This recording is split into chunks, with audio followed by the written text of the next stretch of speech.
সাঁতরাগাছির ঝিল।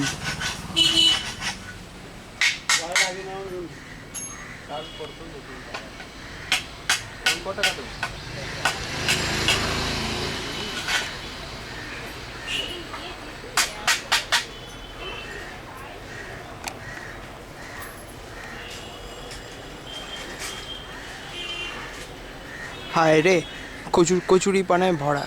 এখানে আসবে পরিযায়ী পাখি? দুঃখের বিষয়।